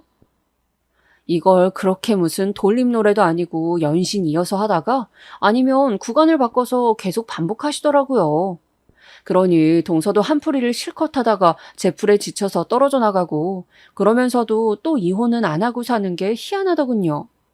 근데 이거야 뭐 자기 남편이랑 있는 일이고 그 남편을 낳아준 시어머니한테 한탄하는 거니 그렇다 치자고요. 왜 이 불똥이 저한테 튀는 것이며 대체 동서랑 저랑 무슨 연관이 있길래 저를 상무시를 해대는 걸까요? 이 모든 근원은 어머니한테 온 게 틀림이 없는데 전 자신 있게 따질 수가 없더라고요. 어머니는 둘째 아들이 만만하니 둘째 며느리인 저도 아주 길에 잡초만도 못하게 느껴지셨나 봐요. 동서 달랜답시고 상견례 때 잠깐 나눈 저희 집 속사정까지 동서한테 다 해버리셨더라고요. 왜 그런 사적인 얘기까지 동서가 다 알고 나불나불거리는 걸까요? 형님 근데 직장 언제 다시 다니실 거예요? 애기 준비한다고 그만두신 거죠? 근데 뭐 형님 그전에 다니신 회사는 아주버님이랑 같은 곳 아니신가? 급여가 그렇게 높지 않을 텐데 말이에요. 애기 낳고 다시 복귀하기도 힘들 거고 요즘은 애엄마들은 거의 다 마트 계산대로 돌리잖아요. 대체 무슨 말을 하고 싶은 건지 저도 약간 짜증이 나서 이제 너까지 건 내 남편이며 나를 무시하나 싶어 날석에 대답했어요. 동서 왜요? 그야 뭐 제가 알아서 할 일이죠. 복귀할 수도 있고 아닐 수도 있고 정 필요하면 다른 직장 구하면 돼요. 나 그렇게 무능하지 않아요. 그러자 동서가 입을 삐죽거리더니 바로 빈정거리는 표정을 온 얼굴에 담더라고요. 순간적으로 이게 진짜 장난하나 싶어서 인상이 팍 찡그려졌어요. 그러더니 비로소 용건을 말하는데 처음에는 너무 어줍잖아서 즉시 거절해버렸어요. 남편이랑 얘기 나누기 전까진 말이에요. 아, 형님, 지금 저희 서빙이랑 이것저것 해주던 이모가 갑자기 그만둬 버렸거든요. 제가 잘해드릴 테니까 같이 좀 도와주시면 안 돼요?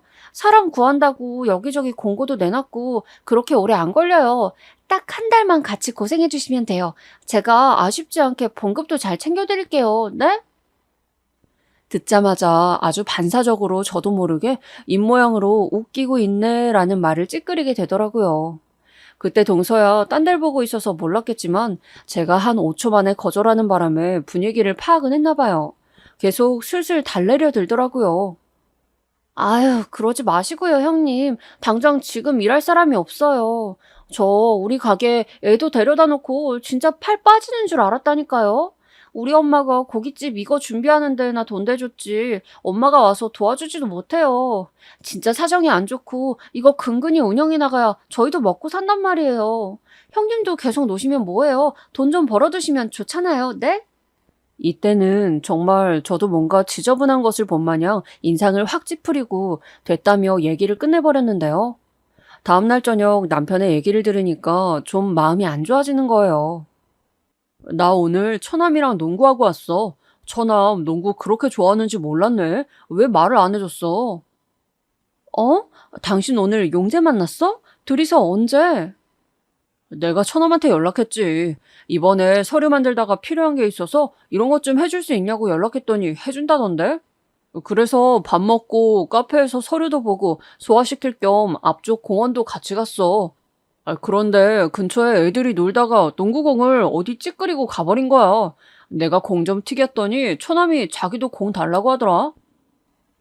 이러면서 제 동생이랑 같이 시간을 보낸 걸 얘기하는데 이 녀석이 생각보다 꽤 깊은 얘기를 지 매형한테 했었더라고요. 자기는 누나가 결혼한다고 했을 때 미안한 마음이 너무 컸다는 거야. 누나는 아마 모를 거라나? 그럼 내가 얘기해도 되냐고 하니까 마음대로 하라더라고. 무슨 말인가 했더니 글쎄 듣고 나서 저는 그만 엉엉 울어버리게 되었어요. 우리 엄마의 아들이지만 나한테도 내 아들인 마냥 뭔가 늘 아픈 손가락이었던 내 동생이었거든요. 누나가 맨날 자기만 신경 쓰느라 인생을 허비하는 것 같았대. 같이 살고 있으니까 늘 자기가 짐이 되는 것 같았나 봐. 누나도 결혼했으니 이제 제발 자기 인생 재미있게 살았으면 좋겠다더라고. 얘가 이런 말을 잘하는 애가 아닌데 그런 속 얘기까지 털어놓았더니 심지어 우리 남편과 제 동생은 키도 비슷하고 둘이 상견례 때도 얘기가 잘 통했었어요. 하여간 남편은 제 동생을 이렇게 잘 챙겨줬는데 괜시리 제가 야멸차게 거절해버린 동서의 부탁이 떠오르는 거예요. 솔직히 동서가 이뻐서 도와주는 게 아니라 저랑 동서는 어디까지나 남편의 형제들로서 엮인 관계잖아요. 그럼 눈 딱 감고 그냥 남편의 동생인 서방님을 나도 챙긴다는 의미로 좀 도와줄까 싶더라고요. 이후로도 남편은 일 때문에 제 동생을 한 3, 4일에 한 번꼴로 만나서 같이 밥 먹고 둘이 영화도 보러 다녔어요. 그러니 그 와중에 저도 평소에 저라면 때려 죽어도 하지 않을 일을 결정하게 된 거예요. 제가 스스로 나서서 동서에게 연락을 했고 고깃집 서빙이며 잡일을 딱 한 달만 돕겠다고 말이에요. 그러면서 속으로 되뇌었어요. 딱 한 달만 해주고 말자. 2달은 절대 못해. 이러면서 다짐을 했었답니다. 대충 어떤 일일지 이미 어느 정도 감은 오지만 동서랑 어쩌면 친해질 수도 있고 또 모를 거라는 야무진 상상을 했었네요, 저도. 지나놓고 보니까 이게 얼마나 말도 안 되는 얼토당토 않은 상상이었던 건지 아직도 기가 막혀요. 이후로 저와 동서의 관계는 정말 고깃집 불판 활활 타오르는 와중에 누가 얼음이라도 쏟아 넣은 듯 폭죽 터지듯 터지게 되었거든요. 당장 불이 안 나는 게 이상할 정도로 말이에요. 어머, 형님, 여기 제대로 닦으신 거 맞아요? 이렇게 하시면 안 되는데. 아니, 집안일을 하나도 안 해보셨나? 형님은 확실히 살림의 소질은 없으신가 보다. 전 이런 것까지 다 포함해서 제대로 해달라고 형님한테 부탁한 건데 말이에요. 이때는 약간 저도 민망하기도 했고 뭔가 잘못한 건가 싶어서 얼른 불판을 쓱쓱 닦았어요. 옆에 원래 일하시던 이모님이 한 분 있기는 했는데 그래서 그분한테 슬쩍 여쭤봤어요. 그랬더니 이분도 눈치를 좀 보시더라고요. 형님? 형님 올케 관계예요? 아니면 동서? 하여간에 그건 그렇다 치고 어쩌다가 도와주러 온 거예요? 그러시면서 외려 저에게 물으시는데 뭔가 표정이 약간 불안하신 게 아군인지 적군인지 알고 싶어 하시는 것 같더라고요. 보아하니 직원들도 분위기가 안 좋은 것 같고 저도 약간은 빗장을 풀고 말씀을 드렸어요. 동서가 하도 도와달라고 해서 오긴 했는데 저도 저한테 이 일이 잘 안 맞는 것 같아서 불편해요. 이모님, 저기 질문이 하나 있는데 이 앞전 이모님은 왜 그만두신 거래요? 그랬는데 이분은 처음에 저를 수상스럽게 쳐다보더니 말을 안 해주려고 하시더군요. 아유, 몰라. 나한테 묻지 마요. 내가 하여간 지금 돈 나갈 때가 많아서 어쩔 수가 없어. 사람이 알고 있는 게 있어도 다 말하면서는 못 사는 법이야. 이러면서 마구 회피하시는데 좀 오바스러울 정도로 이상한 거예요. 하여간 이 정도로 봤을 때 충분히 여기 분위기가 썩 좋지 않다는 정도는 알 수 있었습니다. 그런데 얼마 안 가서 제가 제법 꽤 작지 않은 사고를 당하고 나서야 저한테 마음을 여시더라고요. 이때 동서가 절 대하는 걸 보고 제가 본인에게 있어서 적군은 아니다, 적어도 스파이는 아니라고 생각을 하셨나 봐요. 저는 이날을 기점으로 완전히 동서에게 정이 떨어지고 말았거든요. 고기 굽다가 손을 제대로 뒤었고 진짜 위험한 상황이었어요. 화상 입고 어쩔 줄을 몰라서 눈물까지 터진 저에게 동서는 대수롭지 않다는 듯이 어물쩍 넘기려는 거예요. 무슨 어디 나온 뉴스 기사를 무미건조하게 읽듯이 제대로 쳐다보지도 않고 대충 답하더군요. 아, 다치셨어요? 저기 밴드 있지 않나? 이모, 밴드 좀 갖다 주세요.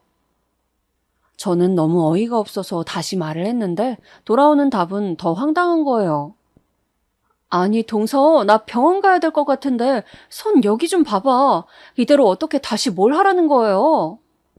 이때 너무 흥분해서 평소 동서가 아랫사람이지만 반말은 안 하겠다는 제 다짐도 무너진 채 엉성하게 말하고 있었어요. 동서는 그러던지 말던지 그냥 무시하더라고요. 밴드 좀 붙이면 될걸요? 지금 너무 바쁜데 정 아프시면 좀 이따가 브레이크 타임 때 다녀오시면 안 돼요?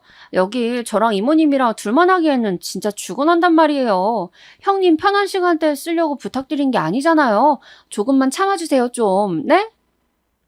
사람이 아프다고 하는데 듣지도 않고 평일날 저를 12시간째 부려먹으며 밥 먹을 시간도 촉박하게 주고 지는 손톱에 네일 아트나 하러 자리를 비우고 말이에요. 이걸로 슬슬 짜증나던 차에 터진 사고라서 저도 몹시 화가 나 있었어요. 아닌 게 아니라 진짜 여기가 좀 저렴한 고깃집이라 그런지 사람들은 마구 들이치고 동서는 그걸 보고 고함을 질러가며 저한테 일을 시켜대는 거예요. 제 사나워진 표정을 보고서 그제야 여기 이모님이 이야기를 해주시는데 진짜 기도 안 차는 거예요. 아유, 보아하니 좋은 사이는 아닌가 봐. 그러게 남이라도 못할 일을 왜 가족 간에 와서 해주고 원수가 되냐고요. 우리 사장님, 내가 진짜 조심스럽게 하는 말이지만 보통 성격이 아니야. 여기 앞에 그만둔 이모님도 사장님이 하도 괴롭혀서 그만둔 거예요. 나야 좀 숙달이 됐다지만 그 이모는 적응도 못하고 사장님도 말을 못되게 하니까 못 참은 거지. 나도 여기 오래 있을 생각은 없어요. 그러면서 들은 얘기는 뭔가 좀 불안하더라고요. 월급을 아주 짜게 준다는 거예요. 그쪽은 아무리 뭐 형님 동서라지만 제대로 합의는 되고 온 거예요? 내가 볼 때는 그쪽도 얼마 안 줄 것 같은데 가족이건 뭐건 간에 야멸차게 대하는 걸 보니 어찌 보면 차별을 안 하긴 하는 거네. 이걸 공평하다고 좋게 봐야 할지 모르겠지만 말이에요. 그래도 저는 설마 아닐 거다 하면서 일단은 한 달을 채워주기로 마음을 먹었어요. 하다 말고 그만두기도 모양이 아니고 아픈데도 병원에 못 가게 했던 동서가 여러모로 못 견디게 혐오스럽긴 했지만요. 이 꼴을 대체 언제까지 참아야 하나 싶어 고깃집 냄새를 잔뜩 뒤집어 쓰고 진짜 악으로 깡으로 버틴 것 같아요. 그러고 드디어 한 달째가 되는 날 저는 동서가 입금한 금액을 보자마자 바로 따지러 갔습니다. 동서, 이게 뭐야? 80만 원? 80만 원이라니 지금 장난해? 돈 잘못 입금한 거 아니야? 동서는 너무 어이없게도 지도 기분 나쁘다는 듯 대꾸하더군요. 형님, 보자 하니까 정말 왜 이러세요? 왜 다짜고짜 반말을 하시냐고요? 제가 얼마간 참아드렸더니 아무리 그래도 제가 이 집의 며느리 된 게 형님보다 더 오래됐어요. 왜 갑자기 반말이세요? 전 다 무시하고 무조건 제 할 말만 해버렸어요. 이게 지금 어디서 딴 데로 주의를 돌리려고 하나 웃기지도 않더라고요. 말 돌리지 말고 좋은 말 할 때 장난치지 말고 금액 제대로 넣어. 있잖아. 내가 출퇴근한 날 다시 정리해서 보내줘? 나 12시간 꼬박 한 달 일했어. 빠진 날은 딱 하루. 우리 엄마 아팠던 토요일 하루밖에 없다고. 요즘 누가 12시간 일하고 월급을 80만 원 받아? 고등학생도 이렇게는 안 받아. 지금 장난하자는 거야? 그러자 정선은 여전히 고자세를 취하면서 제 눈도 안 보고 계산대만 보고 답을 하는데 진짜 등짝을 세게 한 대 갈기고 싶더라고요. 아, 참. 계산을 이상하게 하시는 건 형님이잖아요. 그러게 누가 일을 그런 식으로 하래요? 저도 돈 없이 장사하는 사람이에요. 그 정도면 많이 쳐드린 거죠. 세상은 다 경력직 쓰는데 전 생짜 신입인 형님 데려다가 썼잖아요. 고등학생 어쩌고 하시는데 솔직히 걔네 데려다 놓아도 형님보단 일 잘해요. 암튼 그만 시끄럽게 구시고 나가세요. 장사해야 된다고요. 이러면서 저를 그냥 나가란 식으로 몰아가는 거예요. 참다 못해 저는 소리를 대판 질러버렸고 그걸로 둘이 고깃집 앞에서 한 30분을 싸우댔어요. 너무 치사하고 웃겨 죽겠는 게 동서는 이걸 갖다가 저희 어머니한테 아주 잔머리 굴려가면서 일러바쳤더라고요. 집에 와서 씩씩대고 있는 저에게 곧장 어머니로부터 전화가 걸려왔어요. 이젠 어머니한테도 화딱지가 나는 게 글쎄 저보고 당장 사과하라는 거예요. 얘, 너 망측하게 뭐 하는 짓이냐? 도와주러 갔으면 곱게 도와주고 갔어야지. 애 바쁘고 정신없다는데 가서 일도 아주 허투루 했다면서. 너 때문에 본 손해가 한두 푼이 아니라더라. 그거 다 말 안 하고 가족이라 써줬다는데 돈 적게 줬다고 가게 앞에서 난리를 쳤다며? 네 동서 아주 너 때문에 못 살겠다고 아까 울며불며 전화가 왔어. 너 때문에 보통 손해를 본 게 아니라고. 동네 장사인데 손님들 앞에서 대판 싸우고 아주 개망신을 당했다더라. 당장 전화해서 사과해. 와, 정말 미치고 팔짝 뛰고 환장을 하겠더라고요. 이 일에 대해서 남편에게 말을 했더니 남편도 많이 놀란 모양이었어요. 본인도 평소 자기 동생의 부인인 동서가 자기를 약간 무시하는 듯한 언행을 하는 걸 알고는 있었거든요. 나는 재수 씨가 아니 평소에도 썩 좋게 생각하진 않았지만 당신한테도 그렇게 했단 말이야? 아휴, 내가 한번 전화해서 뭐라고 해야 하나? 이건 나를 무시하는 거야. 분이 풀리질 않네. 남편이 속상해서 머리를 쥐어뜯는 걸 보니 이건 이것대로 또 새롭게 열이 받기 시작하더라고요. 이 사람은 순전히 좋은 의도로 제 동생을 챙겨준 거고 저도 그런 마음으로 남편의 동생 부부를 챙긴 셈이었어요. 물론 일한 거 다 하나하나 따져서 속속들이 빼먹겠다기보다는 일한 만큼의 봉급은 줘야 하는 거잖아요. 도와준다는 의미는 어디까지나 인력으로서 돕겠다는 거였고 거기에 대한 대가는 지불하겠다고 동서 본인도 약속을 했었던 것이고요. 요즘 시급 생각하면 고깃집 알바 12시간 시켜놓고 곧 죽어도 80만 원은 못 줘요. 제가 이 문제로 참을 수가 없어서 다시 동서에게 전화해서 따졌더니 이제는 이게 진짜 완전히 돌아버린 건지 보통 악랄한 애가 아닌 거예요. 저한테도 이따위인데 같이 장사하는 이모들 자기보다 약자인 사람들한테 얼마나 함부로 대했을지 알겠더라고요. 아, 진짜 왜 이렇게 사람 귀찮게 해요, 형님? 전화 그만 작작하라고요. 나 당신 전화 안 받아. 이제 시댁이고 뭐고 당신 때문에 다 역 같아서 얼굴 안 본다고. 상백수로 집에서 쳐놀고 있다는 거 써줬더니 고마운 줄은 몰라. 동생도 등신 같아서 집에서 백수로 논다더니 아주 쌍으로 집안이 평생 놀고 빌어먹을 팔자인가 보네. 여기서 저는 확 꼭지가 돌아버린 거예요. 제 동생 얘기가 여기서 대체 왜 나오는 거죠? 그리고 이런 류의 험담을 누가 했길래 동서는 저 따위로 알고 답하는 거냐고요. 동서 지금 뭐라고 했어? 내 동생 얘기한 거야? 지금 정신 나갔어? 아, 시끄러워요. 그럼 그쪽 동생이지 뭐긴 뭐야. 따질 거면 어머님한테 따지던지. 끊어요. 이러면서 전화를 확 끊는데 정말 쫓아가서 머리채를 잡고 싶은 심정이었어요.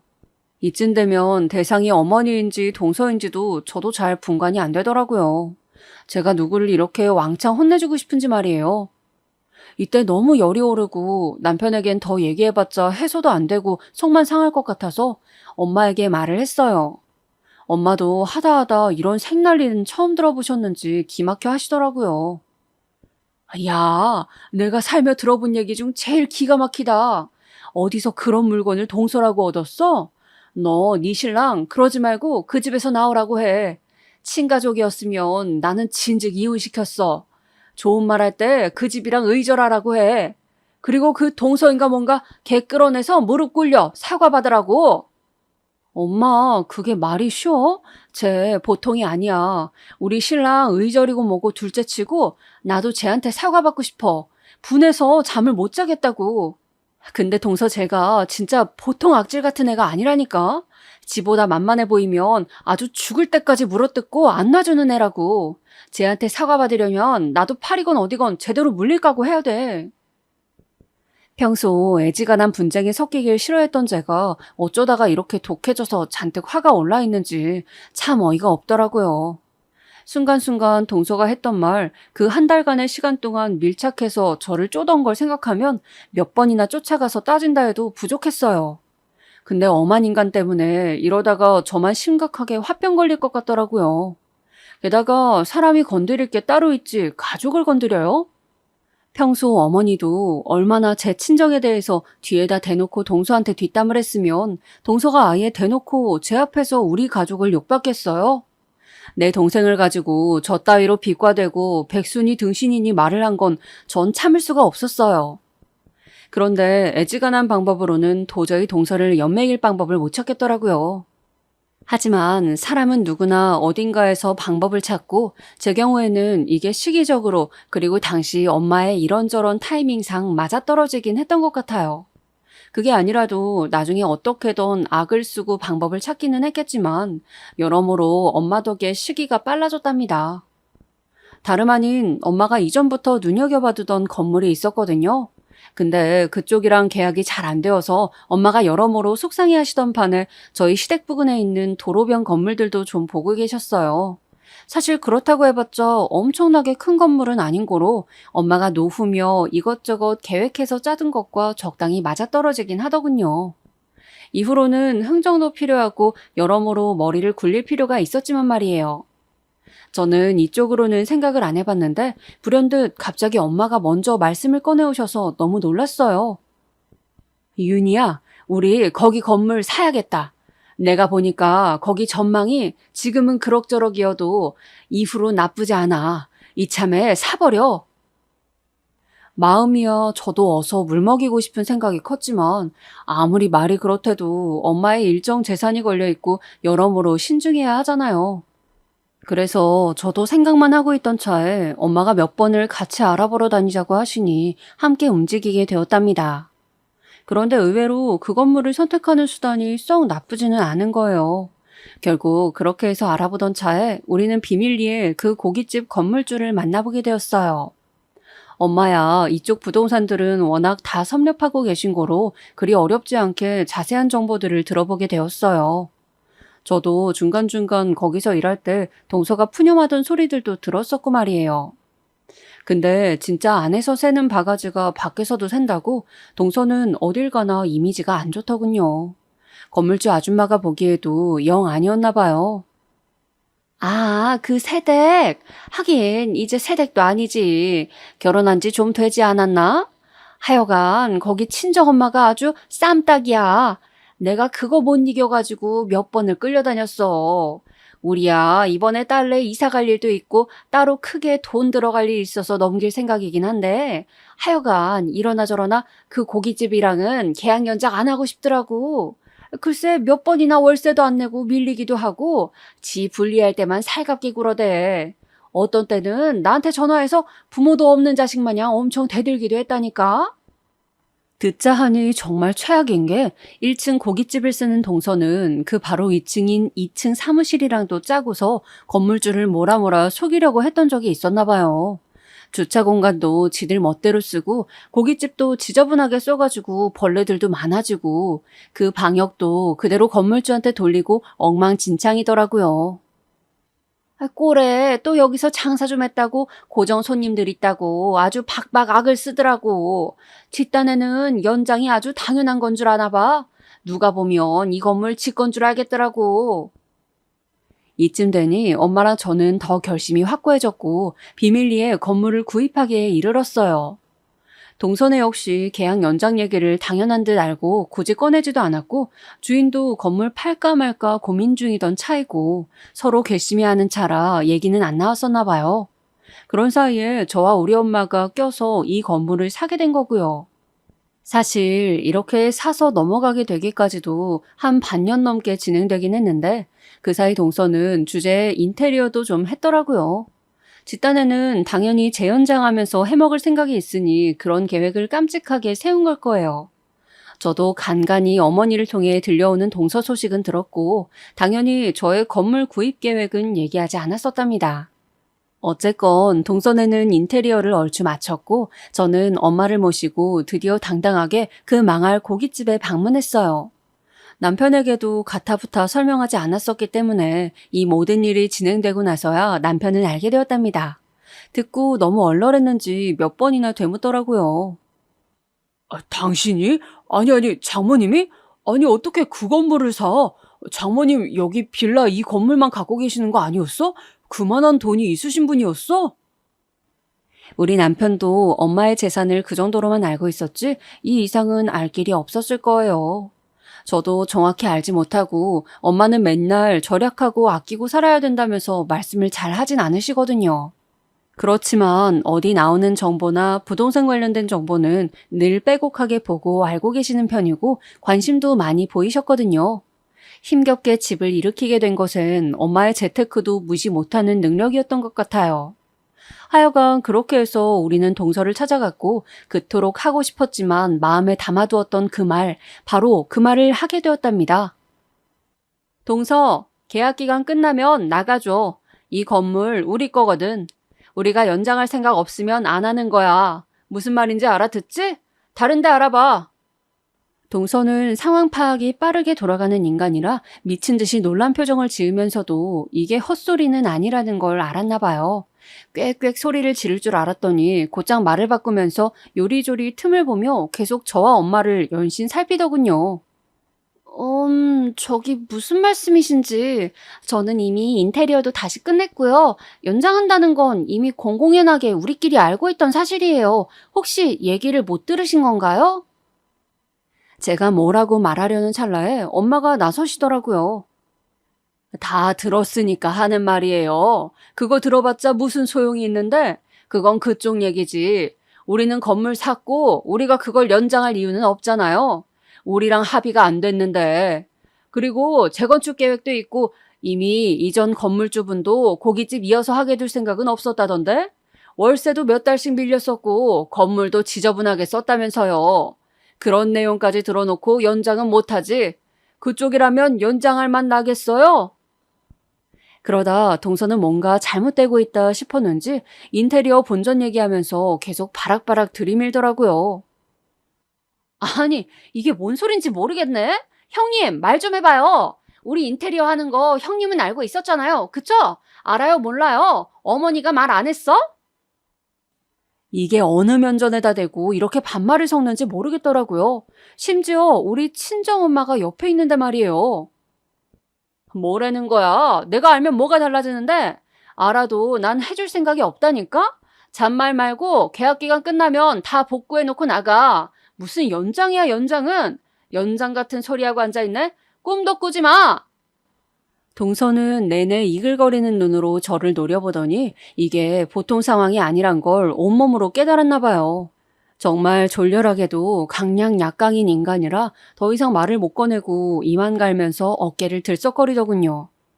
이 뒷얘기는 웃기지도 않는 게 글쎄 어머니가 전화해서 또 심파극을 짜시더라고요. 와중에 이도저도 없는 미운 둘째 아들이 어디서 돈 있는 며느리를 물어왔나 싶었는지 말투도 싹 달라지셨어요.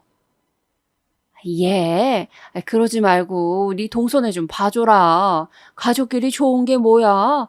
너무 그렇게 야박하게 용돈이니 뭐니 그 가게 연장도 꼭 그럴 필요는 없잖니. 네가 화가 많이 났다는 건 알겠다. 듣자 하니 쟤도 그러더라고. 자기가 형님을 서운하게 한 것 같다고 말이야.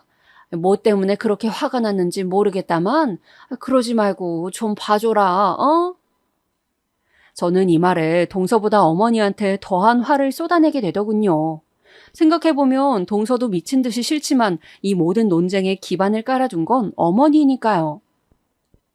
어머니, 진짜 웃기지 좀 마세요. 저 진짜 지금 엄청 참고 있는데 더 불지르시는 거예요? 어머니가 동서한테 제 친정동생 험담하셨죠? 등신이네, 백수네. 그 소리 정말 순진하게 동서 혼자 한 생각 맞아요? 둘이서 얼마나 저를 뒤에서 씹어댔으면 동서가 제 면전에서 그딴 소리를 해요? 지금 똑바로 말하세요. 어머니가 그렇게 욕하신 거예요? 아니면 동서 혼자 그런 거예요? 동서가 그런 거면 동서만 머리채를 잡을 것이고 어머니가 제 동생 욕하신 거면 우리 엄마 가만 안 있겠대요. 지금 빨리 똑바로 말하세요. 네? 이 말에 어머니는 지금 현재까지 한 통의 연락도 없다는 게 믿어지시나요? 이날 전화를 황급히 끊어버리더니 일체 연락이 없어요. 동서는 싹싹 빌고 별 구질구질한 모습을 보여가며 곧 죽어도 자기는 어머니가 욕한 걸 잘못 전한 것뿐이라고 하더군요. 그러거나 말거나 저는 동서네를 내보냈고 시댁과는 이걸로 거의 인연이 끊어지다시피 하게 되었어요. 남편도 듣고 나니 자기도 뭘 어쩔 수 없었나 봐요. 엄연히 친가족이 아니기도 하고 자기도 여러모로 질려 있었고 또 이렇다 싶게 자를 계기가 없었을 테니까요. 동서는 그렇게 피도 눈물도 없이 정리해서 쫓겨난 뒤로는 이제 일체 연락을 하지 않아요. 그걸로 완전히 끊어내고 차단하기까지 진짜 별 못 볼 꼴을 다 보긴 했지만 그러고도 분이 풀리질 않더라고요. 제 동생까지 모욕한 걸 보면 진짜 더 못 괴롭혀준 게 아쉬울 정도예요. 하여간 엄마는 그냥 본인 기준에 적당히 합당한 건물을 찾은 것으로 만족하자며 있자고 하시지만 저도 이렇게 한 텀 넘기고 나니 결혼이란 참 어려운 것이란 생각이 새삼 들어요. 남편에게야 아무런 죄도 없고 완전히 그 집에서 끊어져 나오다시피 했으니 그나마 저에겐 다행이란 생각이 들지만 말이에요. 살면서 제가 누군가랑 그렇게 철천지 원수가 될 거라고 생각은 안 해봤는데 이렇게 매이는 관계도 있더라고요. 하여간 어찌되었건 저도 쓰면서 생각해보니 그냥 잘 되었다고 결론을 내리려고 해요. 이제 원래대로 저는 제 삶에 집중하면서 잘 살아가야겠어요. 여러분들도 건강하시고 그럼 안녕히 계세요.